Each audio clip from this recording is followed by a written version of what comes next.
ನಮಸ್ಕಾರ. ಪ್ರಜಾರಾಜ್ಯ ಕನ್ನಡ ನ್ಯೂಸ್ಗೆ ಸ್ವಾಗತ. ನಾನು ರಾಮಗೌಡ ಪಾಟೀಲ್. ನಿನ್ನೆ ಪ್ರಜಾರಾಜ್ಯ ಕನ್ನಡ ವಾಹಿನಿಯ ಫುಟ್ಪಾತ್ ಗುಳುಂ ಪ್ರಯಾಣಿಕರಿಗೆ ಟ್ರಾಫಿಕ್ ತೊಂದರೆ ವಿಸ್ತೃತ ವರದಿ ಮಾಡಿತ್ತು. ಇಂದು ಬಿಗ್ ಇಂಪ್ಯಾಕ್ಟ್ ಎಚ್ಚೆತ್ತ ಇಂದು ಹುಕ್ಕೇರಿ ಪೊಲೀಸರು ಹಾಗೂ ಪುರಸಭೆ ಅಧಿಕಾರಿಗಳಿಂದ ತೆರವು ಕಾರ್ಯಾಚರಣೆ. ಹುಕ್ಕೇರಿ ಪಟ್ಟಣದಲ್ಲಿ ಅದರಲ್ಲೂ ಹೊಸ ಬಸ್ ಸ್ಟ್ಯಾಂಡ್ ಸುತ್ತಮುತ್ತಲಿನ ಟ್ರಾಫಿಕ್ ದಟ್ಟಣೆ ಸಮಸ್ಯೆ ದಿನದಿಂದ ದಿನಕ್ಕೆ ಕಷ್ಟವಾಗಿತ್ತು. ಇಂದು ಹುಕ್ಕೇರಿ ಪೊಲೀಸ್ ಠಾಣೆ ಪೊಲೀಸ್ ಹಾಗೂ ಪುರಸಭೆ ಹುಕ್ಕೇರಿ ಇವರ ಜಂಟಿ ಸಂಯೋಗದೊಂದಿಗೆ ರಸ್ತೆ ಪಕ್ಕದಲ್ಲಿದ್ದ ಅನಧಿಕೃತವಾಗಿ ಇರಿಸಿದ್ದ ಒತ್ತು ಗಾಡಿಗಳು, ಅಂಗಡಿಗಳು, ಪೊಲೀಸರು ಹಾಗೂ ಪುರಸಭೆ ಅಧಿಕಾರಿಗಳು ಕಾರ್ಯಾಚರಣೆ ನಡೆಸಿ ತೆರವು ಕಾರ್ಯಕ್ರಮ ಇಂದು ನಡೆಸಿದರು. ಹೊಸ ಬಸ್ ಸ್ಟ್ಯಾಂಡ್ ಸುತ್ತಮುತ್ತಲಿನ ಫುಟ್ಪಾತ್ ಮೇಲಿರುವ ಒತ್ತು ಗಾಡಿ ಸೇರಿದಂತೆ ಅಂಗಡಿಗಳ ತೆರವು. ಹುಕ್ಕೇರಿ ಪೊಲೀಸ್ ಠಾಣೆ ಪೊಲೀಸರು ಹಾಗೂ ಪುರಸಭೆ ಅಧಿಕಾರಿಗಳ ಜಂಟಿ ಕಾರ್ಯಾಚರಣೆ.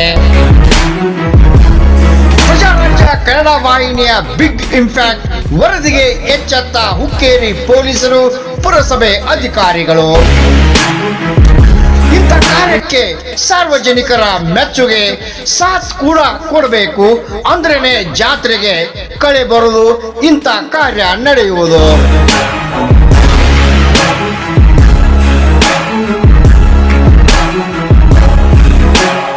ನಿನ್ನೆ ದಿನ ಪ್ರಜಾರಾಜ್ಯ ಕನ್ನಡ ವಾಹಿನಿ ವಿಸ್ತೃತವಾಗಿ ವರದಿ ಹಿನ್ನೆಲೆಯಲ್ಲಿ ಪುರಸಭೆ ಅಧಿಕಾರಿಗಳು ಹಾಗೂ ಹುಕ್ಕೇರಿ ಪೊಲೀಸ್ ಠಾಣೆ police inspector Mahantesh Basapur, ASI Mathapati ಹಾಗೂ ಪೊಲೀಸ್ ಸಿಬ್ಬಂದಿಗಳಾದ ಮಂಜುನಾಥ್ ಕಬ್ಬೂರ್, ಅರ್ಜುನ್ ಸೇರಿದಂತೆ ಪುರಸಭೆ ಅಧಿಕಾರಿಗಳಾದ ಸಂತೋಷ್ ಹಳಣ್ಣವರ್, ರಫೀಕ್ ಸೇರಿದಂತೆ ಪುರಸಭೆ ಅಧಿಕಾರಿಗಳು ಹಾಗೂ ಪೊಲೀಸ್ ಸಿಬ್ಬಂದಿಗಳು ಪೊಲೀಸ್ ತಂಡ ಕೂಡಲೇ ಎಚ್ಚೆತ್ತು ಹೊಸ ಬಸ್ ಸ್ಟ್ಯಾಂಡ್ ಸುತ್ತಮುತ್ತಲಿನ ಫುಟ್ಪಾತ್ ಮೇಲೆ ಇರುವ ಒತ್ತು ಗಾಡಿ, ಅಂಗಡಿ ಮುಂಗಟ್ಟನ್ನು ತೆರವುಗೊಳಿಸಿ ಪ್ರಯಾಣಿಕರಿಗೆ ಹಾಗೂ ಜನ ಓಡಾಡಲು ಅನುಕೂಲ ಮಾಡಿ ಕೊಟ್ಟರು.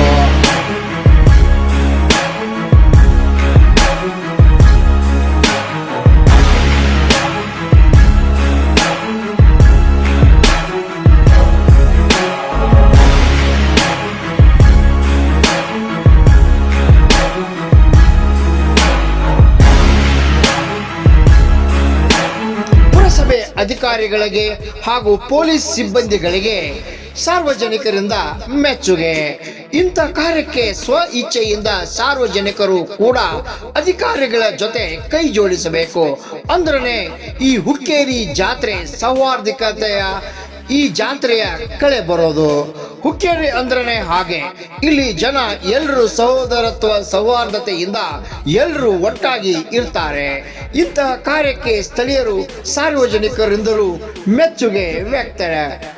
ಬೀದಿ ಬೀದಿ ವ್ಯಾಪಾರಸ್ಥರು ಫುಟ್ಪಾತ್ಗಳನ್ನು ಆಕ್ರಮಣವಾಗಿ ಒತ್ತುವರಿ ಮಾಡಿಕೊಂಡು ವಿವಿಧ ವಸ್ತುಗಳನ್ನ ಮಾರಾಟ ಮಾಡ್ತಿದ್ರು. ಇನ್ ಮುಂದೆ ಯಾವುದೇ ಟ್ರಾಫಿಕ್ ಸಮಸ್ಯೆ ಆಗದಂತೆ ಎಲ್ಲರೂ ತಮ್ಮ ಸ್ವ ಇಚ್ಛೆಯಿಂದ ಫುಟ್ಪಾತ್ಗಳ ಮೇಲೆ ಒತ್ತು ಗಾಡಿ ಇಟ್ಟು ವ್ಯಾಪಾರ ಮಾಡೋದು, ಫುಟ್ಪಾತ್ ಮೇಲೆ ಅಡ್ಡಾದಿಡ್ಡಿಯಾಗಿ ಬೈಕ್ಗಳನ್ನ ನಿಲ್ಲಿಸೋದು ತೊಂದರೆ ಸಾರ್ವಜನಿಕರು ಅರ್ಥ ಮಾಡಿಕೊಳ್ಬೇಕು. ಅರ್ಥ ಆದ್ರೇನೆ ನಮ್ಮೂರು ಚಂದ. ಹೊರ ಗ್ರಾಮಗಳಿಂದ, ಹೊರ ಜಿಲ್ಲೆಗಳಿಂದ ಬರುವ ನಮ್ಮ ಬೀಗರು ಬಂಧುಗಳು ಯಾರಿಗೂ ತೊಂದರೆ ಆಗಬಾರ್ದು ಅಂದ್ರೆ ನಾವು ಈಗಲೇ ಎಚ್ಚೆತ್ತು ಸುತ್ತಮುತ್ತಲಿನ ಅಡ್ಡಾದಿಡ್ಡಿ ವಾಹನಗಳನ್ನು ನಿಲ್ಲಿಸುವುದಾಗಲಿ, ಫುಟ್ಪಾತ್ ಮೇಲೆ ವ್ಯಾಪಾರ ಮಾಡೋದಾಗಲಿ ಮಾಡಬಾರ್ದು. ಇಂಥವರು ಒಂದಿಬ್ಬರು ಮಾಡೋಕೆ ಹೊರಟ್ರೆ ಹಿರಿಯರು, ಮುಖಂಡರು, ಸ್ಥಳೀಯರು ಅವರಿಗೆ ಬುದ್ಧಿ ಹೇಳಿ ಹೀಗೆ ಮಾಡಬೇಡಪ್ಪ ಅಂತ ಹೇಳುದು ನಮ್ಮೆಲ್ಲರ ಕರ್ತವ್ಯ. ಈ ಒಂದು ಕಾರ್ಯಕ್ಕೆ ಪುರಸಭೆ ಹಾಗೂ ಪೊಲೀಸರಿಗೆ ಅಭಿನಂದನೆ. ರಾಮಗೌಡ ಪಾಟೀಲ್, ಪ್ರಜಾರಾಜ್ಯ ಕನ್ನಡ ನ್ಯೂಸ್, ಹುಕ್ಕೇರಿ.